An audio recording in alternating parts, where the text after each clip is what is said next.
Et l'on plonge ce dimanche dans une enquête qui vient tout juste d'aboutir avec une condamnation, la condamnation à 30 ans de prison de Pascal Lafolly, reconnu coupable d'avoir tué sauvagement Nadège Desnoyers. C'était en mai 1994. C'est 31 années de combat, d'un combat acharné de la part de la famille de Nadège pour aboutir à cette décision. Décision qui a donc été rendue jeudi soir. Et sur notre plateau, nous accueillons avec beaucoup de plaisir William et Kelly Desnoyers. Merci beaucoup d'être avec nous. Vous êtes la sœur et le frère de Nadège. Vous avez porté ce combat pendant 31 années. On va en parler longuement avec vous. Merci encore d'être là. Et puis Alexandra Guillet, bonjour. Merci d'être avec nous, journaliste police-justice, TF1, LCI. Vous connaissez très bien cette affaire et vous allez nous aider à en comprendre tous les ressorts. D'abord, Kelly et William, je le disais, 31 années de combat. Vous incarnez aujourd'hui le combat de votre famille, votre papa, votre maman, toute votre fratrie qui s'est battue pendant 31 années pour savoir la vérité. Votre papa a été l'un des premiers à se battre. Je voudrais qu'on regarde une petite image. On est en 1996 et votre papa vient sur le plateau de témoin numéro 1. On est 2 ans après la mort de Nadège et il lance cet appel à témoins. Là, je voudrais faire un appel carrément direct. C'est-à-dire que je voudrais que tous ses copains d'école, qu'ils allaient à son lycée, qu'ils nous téléphonent. D'accord. Pour essayer de donner un point de départ. Cette image, évidemment, pour vous, elle est très émouvante, très particulière. Votre papa, il est parti il y a 2 ans. Quand il est parti, William, votre papa, il vous a dit « faut que vous continuiez. Il faut que vous continuiez le combat parce que vous devez savoir qui a tué Nadège. » Tout à fait. Mon papa, avant de mourir, il nous avait grossièrement réunis et il nous avait demandé de continuer ce combat parce que lui n'aurait pas la force de le continuer. Tristement, il s'est laissé mourir. Et vous avez tenu parole. Vous lui avez rendu hommage. C'est pour ça qu'on voulait voir cette image de lui aussi importante. On va retourner et on va reprendre évidemment votre histoire. On est en mai 1994, vous avez 14 ans. Oui. Kelly, vous avez 4 ans. Vous êtes 3 ans et demi, vous êtes la petite dernière. On va reprendre le fil, peut-être parler de Nadège d'abord. Nadège, elle avait 17 ans, c'était une adolescente. On va voir quelques photos d'elle, on va voir aussi ces images de votre communion. C'était la dernière grande fête de famille que vous avez fait tous ensemble. Comment elle était, Nadège, William? Nadège, c'était une jeune fille solaire. C'était une jeune fille qui avait le sourire, qui avait beaucoup d'ambition, qui faisait de grands projets dans ses études, dans sa vie de famille qu'elle préparait tout doucement avec son amoureux de l'époque. Nadège, c'était une jeune fille qui en plus de ça avait pris à cœur son rôle de grande sœur, de par l'arrivée de Kelly d'ailleurs, où elle a été plutôt ravie d'avoir une petite sœur et elle attendait que ça. Nadège, c'était une jeune fille totalement normale. Kelly, vous avez grandi avec l'absence d'une sœur parce que vous aviez 3 ans et demi. Du coup, il y a quelques souvenirs qui sont encore là. Vous avez grandi avec des photos. Voilà, avec des souvenirs, avec les photos, les vidéos de famille, avec ce que les gens ont pu me dire autour de moi, ma famille, ses amis. Moi, j'ai vécu sincèrement avec son fantôme, en fait. Et vous vous êtes totalement investi dans ce combat, qui a donc commencé le 24 mai 1994. Ce jour-là, Nadège, elle prépare son bac, elle est au lycée, à Château-Thierry, c'est à 10 km à peu près de chez vous. 30 km. 30 km de chez vous. Nadège, elle a que 2 heures de cours ce jour-là. Votre maman va lui dire, si tu veux ne pas aller en cours, n'y va pas, tu vas travailler à la maison. Puis Nadège, elle veut y aller parce qu'elle veut réussir, elle veut ce bac, et donc elle va y aller. Nadège, elle rentre normalement avec le bus scolaire. Ce soir-là, Nadège, elle ne descend pas du bus scolaire. Très vite, votre papa et vous, William, vous allez monter dans la voiture, vous allez aller à l'arrêt de bus, vous allez aller à Château-Thierry. Comment ça se passe? Très vite, vous vous mobilisez, vous dites, mais où est Nadège? C'est pas le genre de Nadège que de partir sans prévenir. En fait, dans la famille, il y avait quand même quelques règles à respecter. C'est-à-dire que quand on sortait ou quand on ne rentrait pas, on trouvait toujours une solution pour prévenir nos parents. Donc effectivement, quand Nadège n'est pas descendue de ce bus, il y a eu une petite inquiétude. Rien d'inquiétant, dans le sens où on s'est peut-être dit qu'elle avait raté tout simplement son bus. Et donc avec mon papa, on a décidé avant tout de retourner à la maison, oui. Pour savoir si elle n'était pas rentrée. Je rappelle quand même qu'à l'époque, on est en 1994, pas de téléphone portable. Et arrivé à la maison, Nadège n'était toujours pas rentrée. Donc on a pris la décision d'aller à Château-Thierry devant le lycée pour voir si toutefois elle n'avait pas raté le bus, tout simplement. Et il s'avère qu'à Château-Thierry, personne. Donc s'en est enchaîné des moments d'angoisse. Donc on a appelé ses amis, ses copains, enfin toutes les personnes qui potentiellement la côtoyaient pour leur demander si toutefois ils ne l'avaient pas vue, et en vain. Rien. Au bout d'un moment, votre papa va aller au commissariat, il va aller signaler la disparition de Nadège. La nuit va tomber. On imagine l'angoisse dans le foyer familial et dans la maison pour vos parents, pour vous, tout le monde est inquiet. Et puis le lendemain matin, le 25 mai au matin, vous êtes, je crois, encore dans votre lit. Oui. On va toquer à la porte, c'est un policier. Qu'est-ce qui va se passer à ce moment-là ? Donc on frappe à la porte, c'était un policier et le préfet qui venaient tout simplement annoncer qu'ils avaient retrouvé le corps de Nadège et que Nadège était décédée. C'est votre et là, maman ? s'en est suivi un cri et un hurlement de ma maman, mais un cri de souffrance, le vrai cri de la souffrance. Et voilà, ils ont pleuré pendant 31 ans. Ce cri, il est inexplicable, mais il vous prend à l'intérieur. Moi, il m'a tapé le cœur, ce cri là. Et puis c'est l'effondrement, les pleurs. J'avais jamais entendu ma maman pleurer. Donc oui, ça a été. C'est quelque chose qui me marque. Encore aujourd'hui, j'en fais des cauchemars, ce fameux bruit là. Voilà. Donc on espère avoir pu, à travers toute cette histoire qu'on va survoler, apporter un petit peu d'apaisement à ma maman qui malheureusement combat la maladie et qui n'a pas pu nous assister aussi au procès. Donc on espère que tout ça va permettre aujourd'hui de l'apaiser. Le cri, il était peut-être lié aussi à ce que lui disent les policiers et le préfet. Alexandra, cette scène de crime, elle est très dure. On va retrouver Nadège sauvagement agressée. Oui, en fait, elle va être découverte par un promeneur aux abords d'un chemin que les lycéens empruntent d'ailleurs régulièrement. Son corps est partiellement enfoui sous des feuillages en position de chien de fusil, et l'autopsie révélera qu'elle a reçu 8 coups de couteau, notamment au thorax et au cou, qu'elle n'a pas subi de violence sexuelle, mais qu'il n'y a pas non plus de signe de défense, ce qui signifie qu'elle a peut-être été prise par surprise et peut-être attaquée de dos. Près d'elle, effectivement, les enquêteurs vont retrouver quelques objets, son cartable en cuir notamment dans lequel il y a ses affaires scolaires, mais ils vont également découvrir un morceau de cordelette qui fait 80 cm, ainsi, chose plus surprenante, plus inhabituelle, certainement une rose fraîchement cueillie, et les enquêteurs vont aller jusqu'à chercher d'où pouvait provenir cette rose, et a priori elle venait d'un rosier qui était situé à proximité en fait de cet endroit. D'où ce surnom de tueur à la rose qu'on a donné longtemps à celui qu'on peut désormais nommer Pascal Lafolie, puisqu'il a été condamné. On va y arriver évidemment. On va évidemment rentrer dans le temps de l'enquête, et cette enquête va être extrêmement longue parce qu'il n'y a pas d'avancée. Comment, Kelly, vous vivez ces années où il ne se passe rien ? C'est très dur parce que moi je vois mes parents malgré tout, je revois mes parents souffrir, se poser des questions, toujours des interrogations auxquelles n'a pas de réponse, l'enquête elle avance pas, donc c'est vrai que c'est très perturbant. On va au bout d'un moment, au fur et à mesure de l'avancée des techniques police-justice, on va identifier un ADN sur le chouchou de Nadège. Cet ADN, on va le passer dans les fichiers, et malheureusement, ça ne matche pas, comme on dit, il n'y a personne qui correspond à cet ADN. Et puis, il va y avoir, à un moment, un basculement. Je crois que vous êtes en réunion de travail, vous recevez un coup de téléphone, c'est un de nos confrères qui vous appelle, qui vous dit quoi ? Le suspect numéro 1 dans l'affaire de Nadège, il est arrêté, on est 27 ans après. Oui, c'est ça, j'étais au travail, en pleine réunion, et j'ai un journaliste du Parisien qui m'appelle et qui me dit « Monsieur Desnois, vous êtes bien le frère de Nadège ?» Je lui dis « Oui ». Et il me dit « On a un suspect qui vient d'être arrêté dans le cadre de l'affaire de Nadège. » Voilà, c'est tous les éléments que j'ai à ce moment-là. Donc croyez-moi, je tombe en arrière, je comprends pas. Pour moi, c'est un canular, tout simplement. Cet homme, il s'appelle Pascal Lafolie.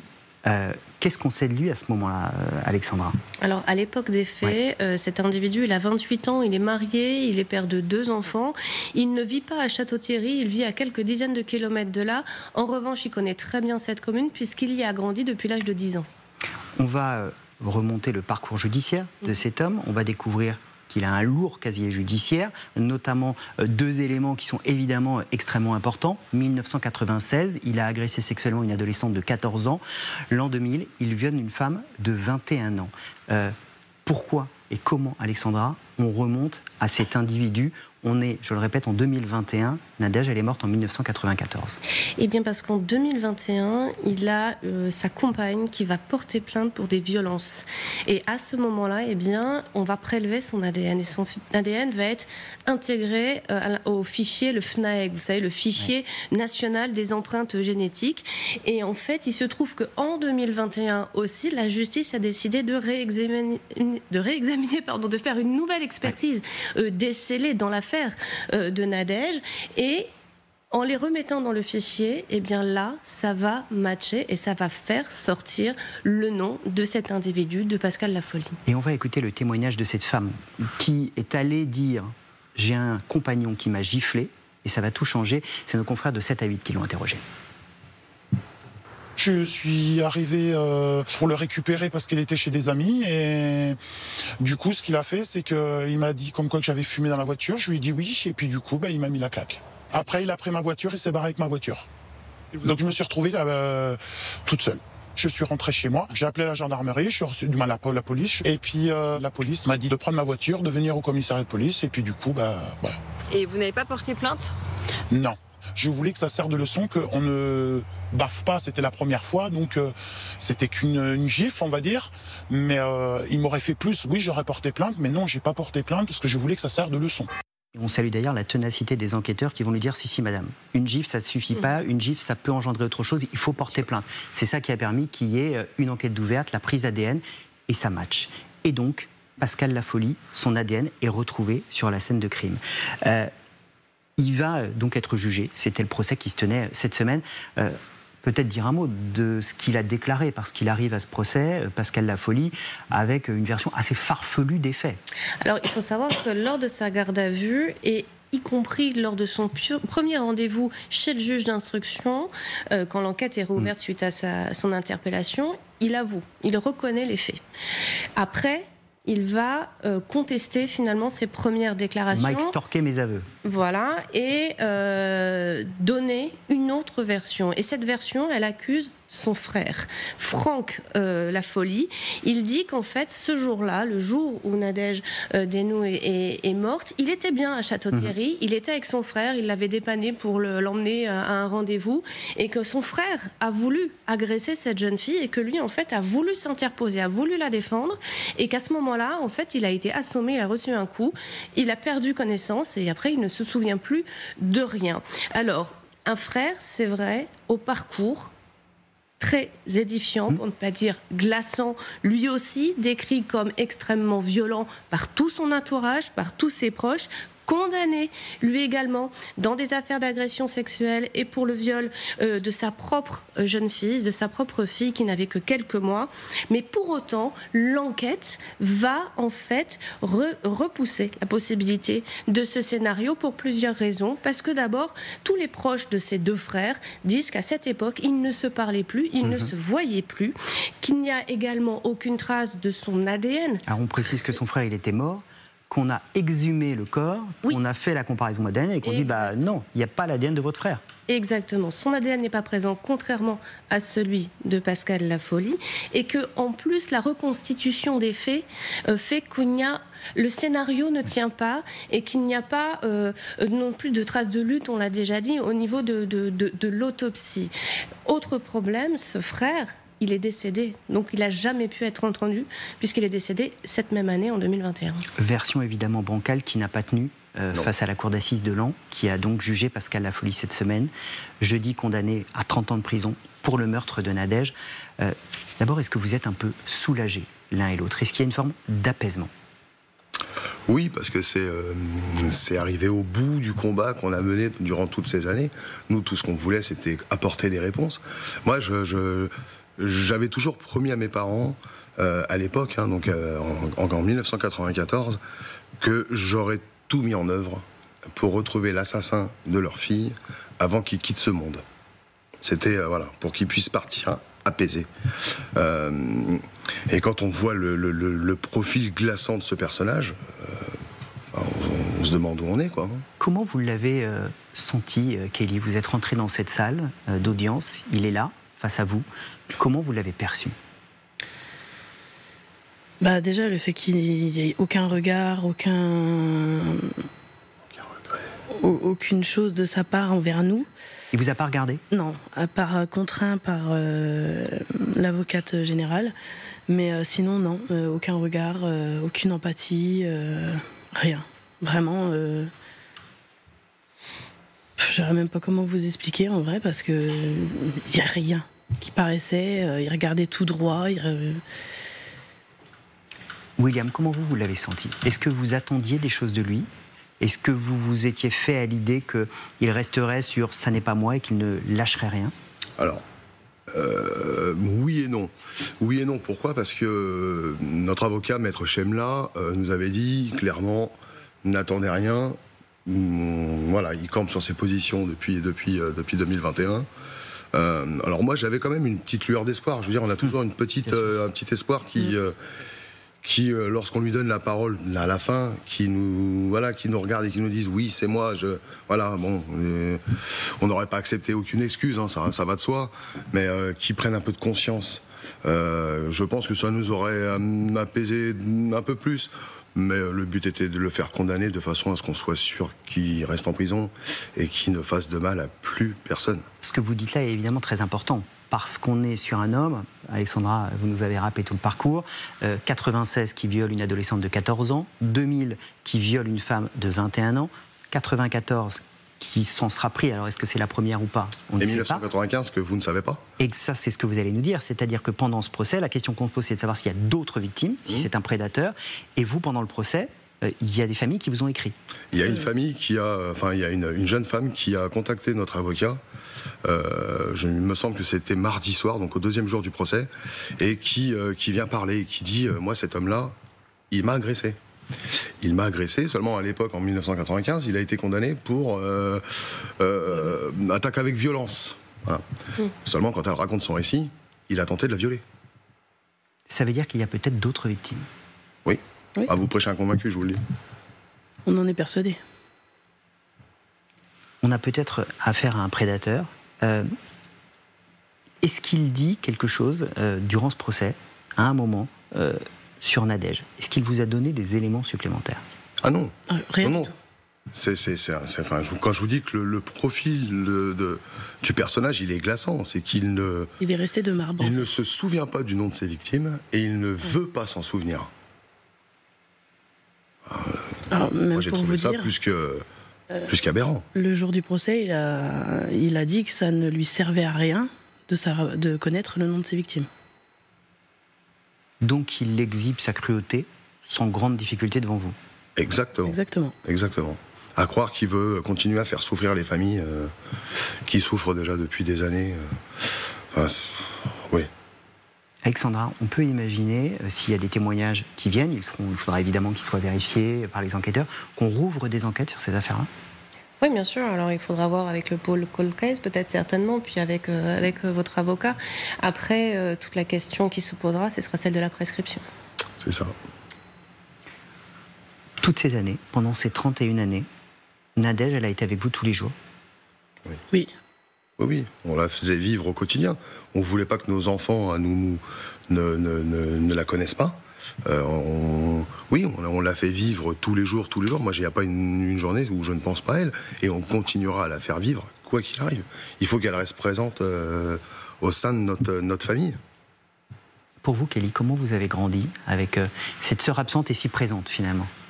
Ça a été très compliqué parce que par rapport au visionnage des vidéos, des photos, on voyait une sœur très très proche de nous, de moi, et du coup c'est un manque en fait. C'est un énorme manque de se dire qu'on a grandi avec un fantôme en fait, qu'on ne peut pas prendre dans ses bras, qu'on ne peut pas profiter en fait. c'est qu'on peut pas toucher, qu'on peut pas. C'est hyper compliqué, c'est hyper dur. Comment on tient pendant 31 années? Le soutien de la famille, entre nous. On est très, très fusionnels, très soudés. Et c'est aussi un peu grâce à nos parents, parce qu'ils nous l'ont fait vivre aussi durant toutes ces années, malgré leur peine. Ils l'ont fait vivre près de nous. Et je pense que c'est resté, et je pense que ça restera jusqu'à la fin de notre vie. Alexandra? Oui, dans ces affaires-là, c'est très difficile de vivre avec ce type de fait, parce qu'il n'y a pas de mobile, il n'y a pas de suspect, tout le monde a été entendu et en fait on ne sait même pas si ça peut être quelqu'un qu'on côtoie tous les jours ou si même si l'enquête a fait son travail, bien sûr, mais tant qu'il n'y a pas la réponse, qu'on n'a pas la personne qui est identifiée concrètement, tout est possible. Et c'est très très difficile de pouvoir effectivement avancer le plus sereinement possible dans ce type de contexte. C'est très très long quand même. Il reste une inconnue. On pourrait penser que vous allez pouvoir tranquillement, entre guillemets, tourner la page au moins de l'enquête. Sauf qu'il peut faire appel. Pascal Lafolie, il a jusqu'au 5 octobre pour faire appel. Visiblement, il a très envie de faire appel. Son avocate va peut-être tenter de le raisonner. Mais vous êtes prêt à repartir au combat s'il fait appel? Oui, bien sûr. Après, le combat, on le mènera jusqu'au bout. Jusqu'au bout. Donc peu importe ce qui peut arriver, on sera présent. Vous pensez qu'il va faire appel ou pas? J'espère pas pour lui, ça va pas dans son intérêt, très sincèrement. Après, il clame son innocence depuis le début, hein, donc il va lui aussi aller au bout de son combat, je pense. Hein. Je voudrais qu'on termine, on a commencé avec votre papa. Votre maman, vous nous le disiez, elle aussi, elle lutte contre la maladie. Comment elle a réagi quand vous lui avez dit c'est fait, on l'a fait condamner? Elle a pleuré. On sentait les pleurs de joie, l'apaisement. Nous sommes allés la voir le lendemain. Elle est à l'hôpital? Oui, voilà, elle était toujours à l'hôpital, elle y est toujours d'ailleurs. On lui fait un gros bisou. Hein. Ouais, ça a été, on voyait qu'elle était soulagée que ça soit passé, qu'on ait mené ce combat. Et malgré tout, elle était avec nous. Tous les soirs, on l'appelait, on lui faisait un petit rapport de ce qui s'était passé. Et ça lui a, je l'espère, ça l'a apaisée. J'espère qu'elle va pouvoir, entre guillemets, tourner une page, parce que c'est un chapitre de notre vie qui se clôture. On ne l'oubliera jamais, ça c'est sûr. Mais je pense qu'on va pouvoir avancer sur d'autres choses, d'autres projets. Et j'espère qu'elle va pouvoir le faire aussi. Merci beaucoup. Merci à vous deux d'être venus. On salue votre avocat, Maître Chemla, qui s'est battu à vos côtés de façon remarquable et qui nous a accompagnés pour la préparation de cette émission. Bon courage à toute votre famille. On vous souhaite le meilleur et on suivra évidemment s'il y a cet appel ou non. Mais merci d'avoir eu la force, le courage de venir sur ce plateau. Merci.